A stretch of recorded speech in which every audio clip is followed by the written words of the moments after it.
ఈ సాధన చతుష్టయ సంపత్తి కలిగినటువంటి వాడు, ఈ బోధ వినడానికి అధికారి.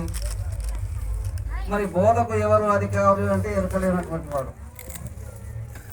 ఏమంటాడు? ఎరకలేని గురుడు ఎవరని ఎంచకు, ఎరిగి నెరగలేక నిలడు తిరుగు, నటుడు నాటకము నమ్మించే రీతిగా శంకరాంజనేయ శంకరులు అనే పద్యంలో అక్కడ వివరించారు.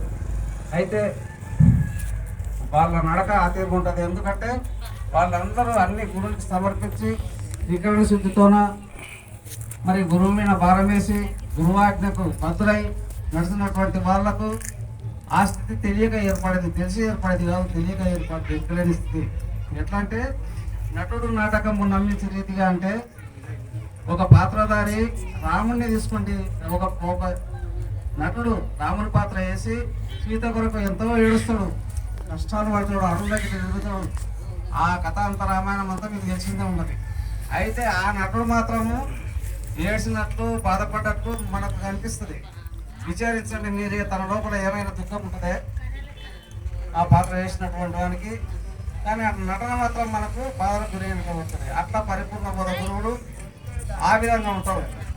మరి అటువంటి స్థితి, అటువంటి మార్గాలను అనుసరించి మనం కూడా ఈ జన్మకు వచ్చిన ఆయుష్ ప్రమాణాన్ని వ్యక్తం చేసుకోకుండా మరి వాళ్ళకు చతుర్విధ శుశ్రూషలు చేసి బాహ్య రూపకంగా అయితే మన అంతరంగంగా కూడా ఈ మనకున్న మనోమాలిన్యం నశించాలంటే 4 శుశ్రూషణ దూరత గావించుకుంటూ